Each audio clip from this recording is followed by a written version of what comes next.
Everyone, welcome back to Bitcoin Banter. I've got Rick today. I think Tony's got some power outages going on where he is. I'm surprised he doesn't have like 10 backups, but it's just going to be Rick and I at least for now, and Tony can jump on if he's able. Rick, welcome back. Yeah, good to see you, man. How are you? You're in Nashville now, right? I'm in Nashville. I'm staying at a little apartment down here, and I got my bed on the floor over there. I feel like a real pleb. Just Good stuff. Good stuff. Bitcoin mattress. Yeah, no, it's the right vibe for a Bitcoin conference. So Sounds hey, good.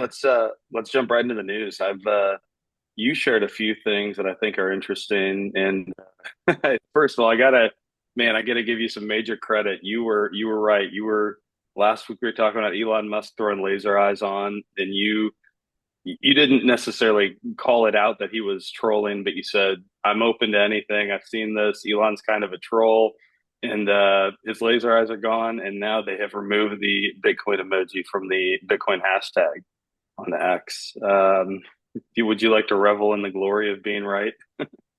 I guess not really. It's more a product of just, having been on Bitcoin Twitter for a long time and just seeing Elon's behavior over the years, right? I think he consistently trolls like Bitcoiners. He enjoys it, right? With all the Doge stuff and then, accepting Bitcoin for payment on his cars and then removing it and all the little comments he makes and stuff. So my interpretation of it is he's just like a billionaire with loads of money. His concept of money, I'm sure, is completely different to ours, right? And life's a game to him to a certain extent. I think he just gets a kick out of it. So he puts the laser eyes on, all the Bitcoiners get excited, and then he removes the hashtag thing.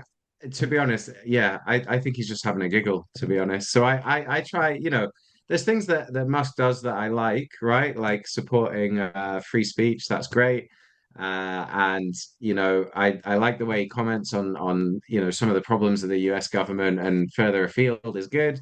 But when it comes to Bitcoin, yeah, he's an interesting one. I don't know whether he supports it or not really based on his actions. Yeah. I don't know. I imagine he holds some personally. He certainly I would feel like has the financial means to do so to hedge his bets or whatever, however he views that. But it wouldn't surprise me if he's got a load of some additional assets that we wouldn't encourage people to study or hold. I've had a problem with the Bitcoin hashtag, or the hashtag for a while though, where like the emoji wasn't showing. So I don't know if like this was only kind of news to me because it was like intermittently working when I would do hashtag Bitcoin. So yeah, I don't know, but anyway, that's just some fun news and more exciting news. RFK, so we're recording this on Friday, what's today, the 26th. We'll share it tomorrow.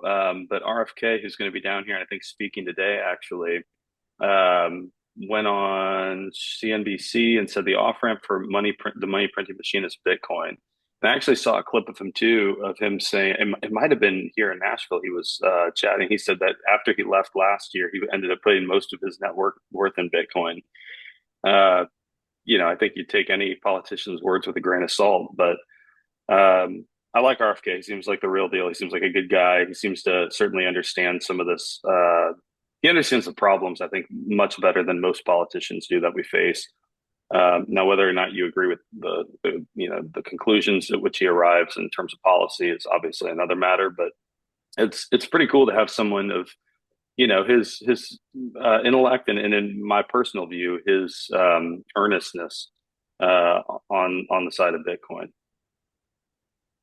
Yeah, I don't have strong opinions about RFK in general, right? Not being in the US, I don't know much about his policy or the things he's done or hasn't done over the years. But just based on those comments, like I was pleasantly surprised to hear the way he was talking about Bitcoin being basically an escape from monetary debasement and the federal government printing too much money.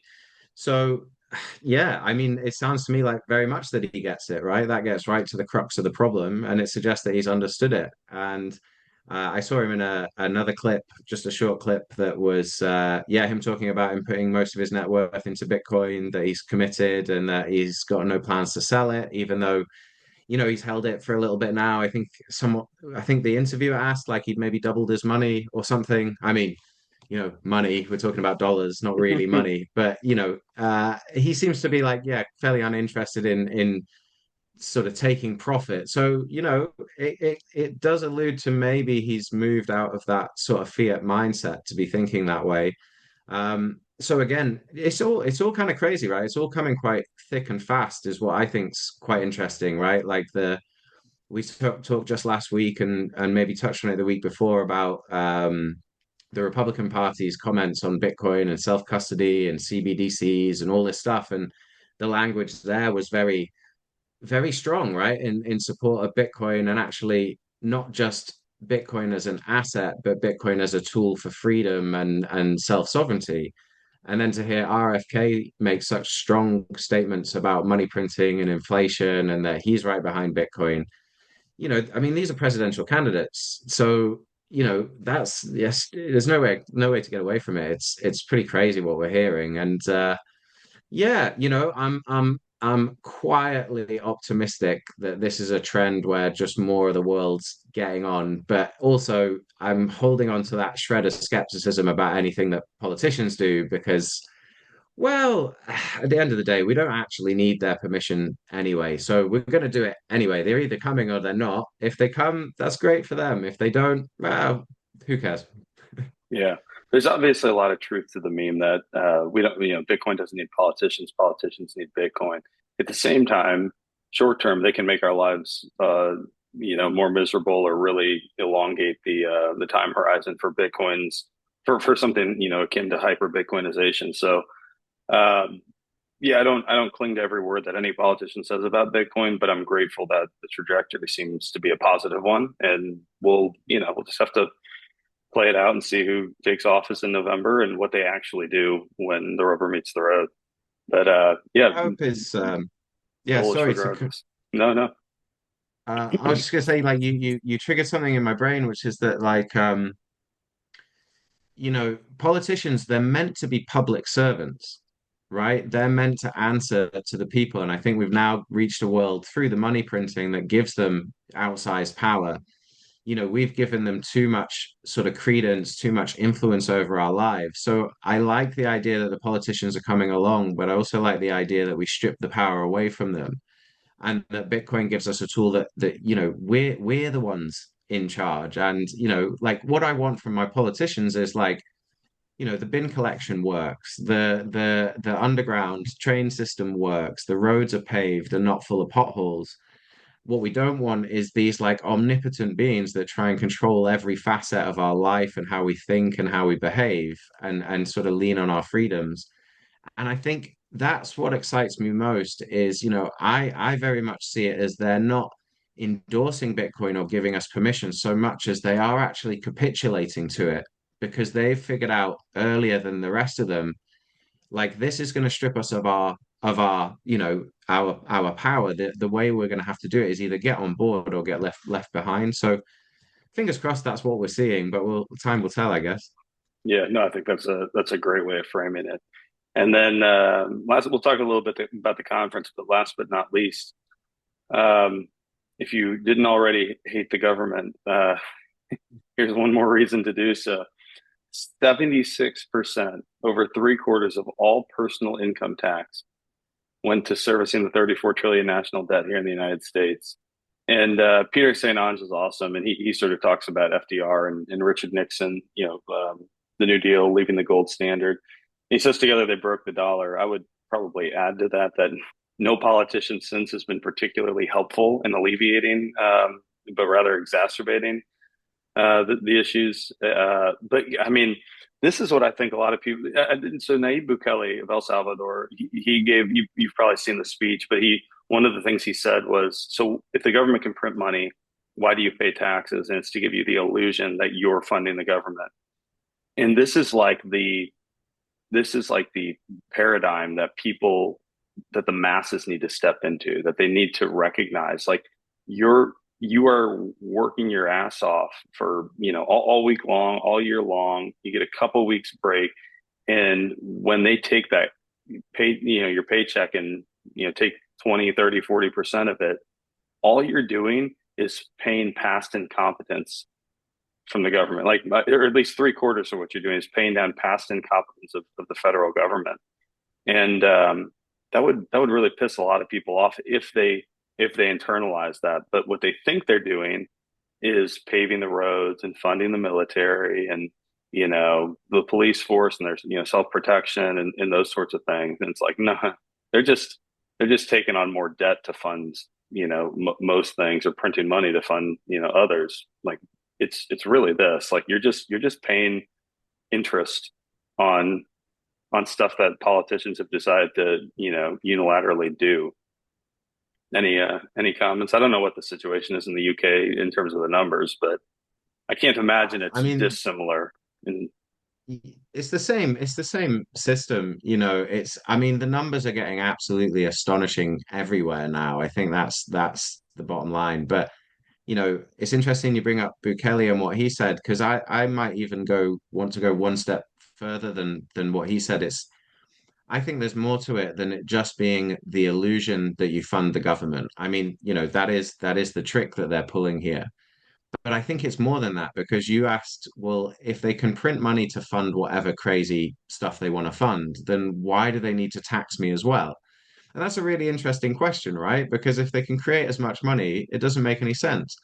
So I think the real reason is, well, yes, to give you the illusion that you're funding government so they can pull off the con, but also I think it's quite a subtle method of sort of subjugation and keeping you in control. Because if they're taking away 50, 60% of your income every year or more, by the time you're taxed on what you spend and everything else, it's an act of suppression in my mind, because it stops you doing any sort of accumulation, right? It stops you improving your own environment and working with other people. That if they keep you poor, they can keep you to heal, right? They give you less agency, less control over your own life. You're less likely to rattle the cage and notice the ceiling. So yeah, it's absolutely wild. And they've been playing this game a long time, because in my mind, you're not just paying for past incompetence. I mean, almost certainly the government's incompetent at practically everything they do, right? But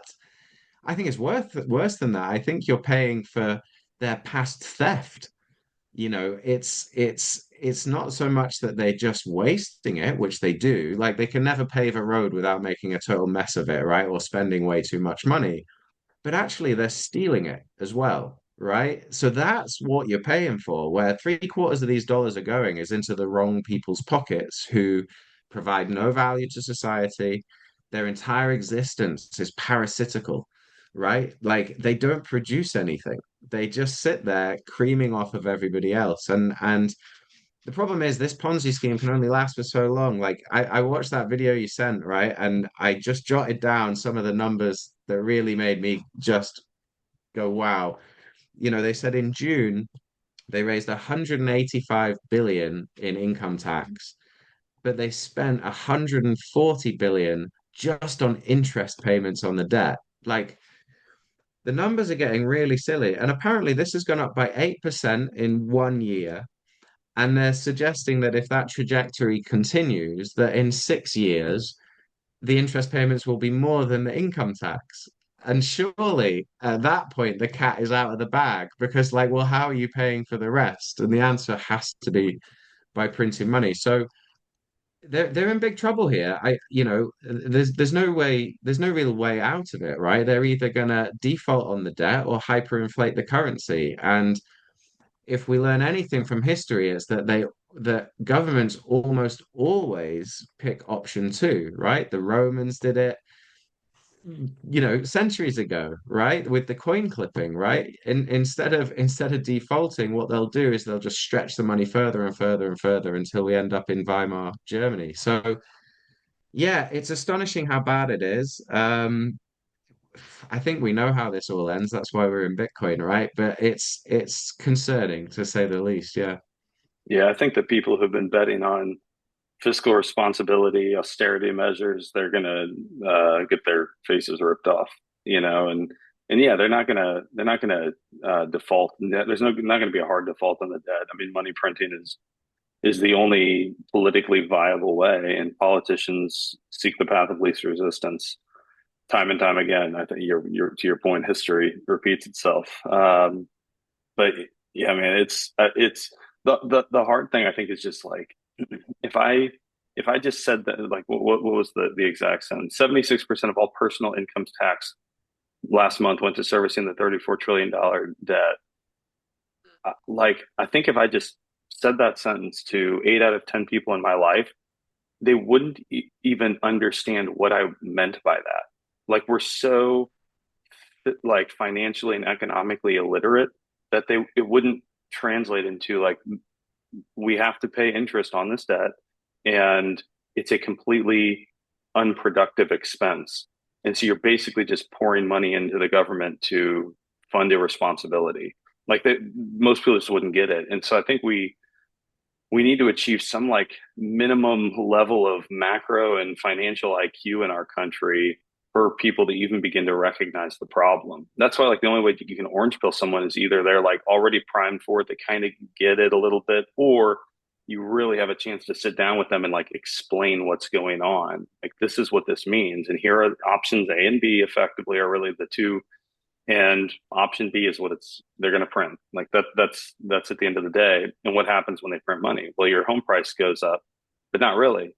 You just can't afford as much home, you know? Like that's really what happens. And your groceries triple in cost and your gas prices go up. And yeah, it's wild. It just feels like such a big hurdle for a lot of people to get over, but you're spot on.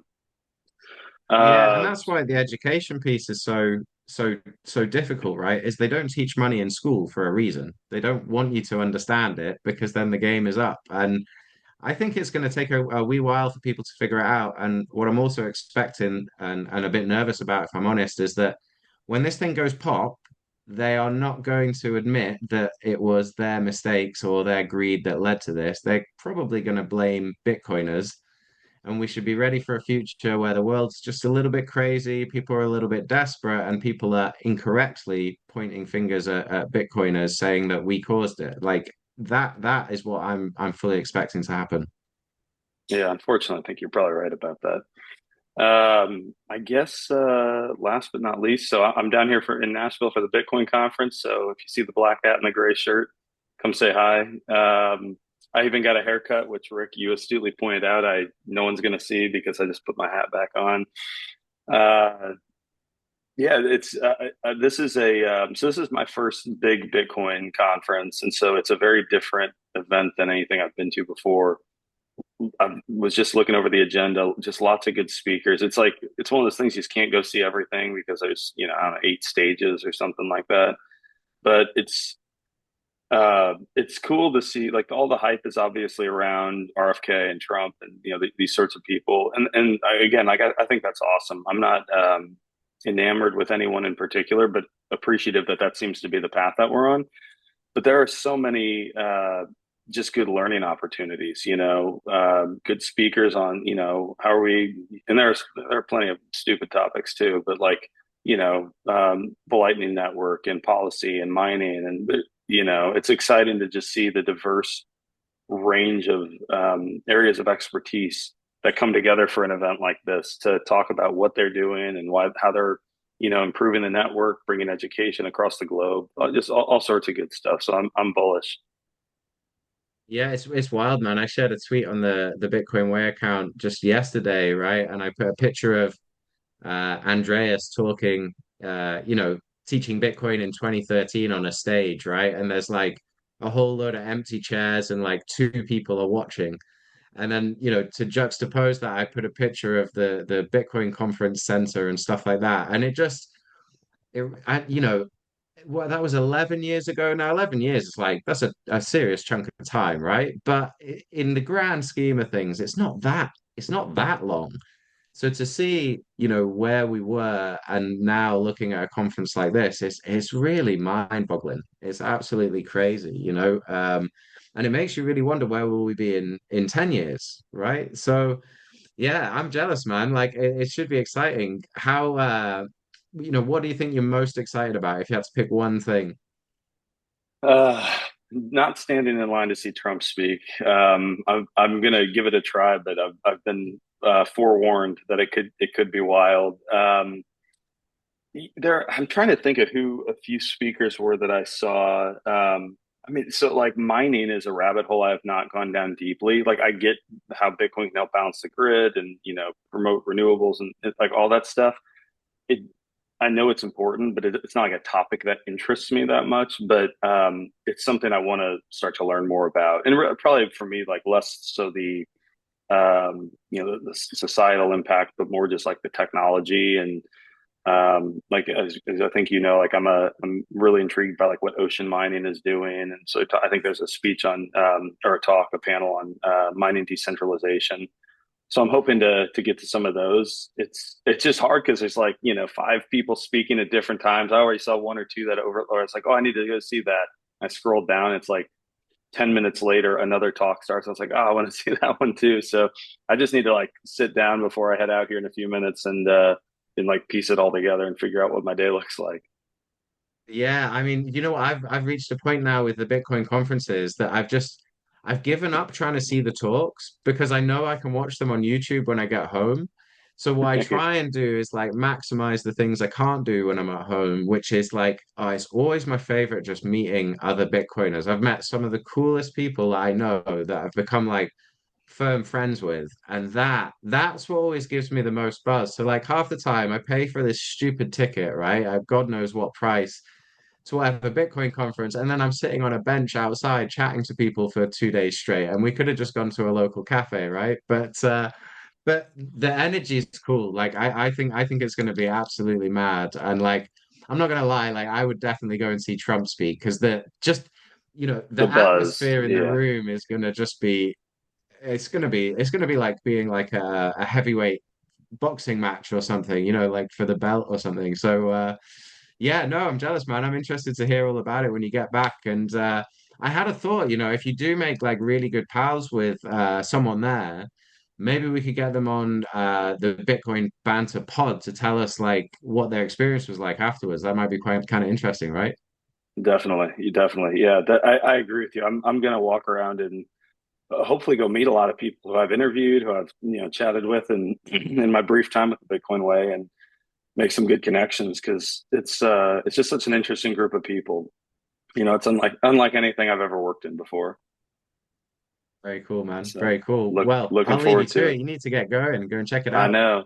I know. Hey, for anyone listening, thanks for tuning in. Of course, check out the Bitcoin Way. We help you protect your money, protect your online life, give you plan B options if you're unsure of where the world is headed. So check out the bitcoinway.com/podcast. We are Bitcoin only. All the hardware we recommend and support are air gapped, open source. We make no compromise.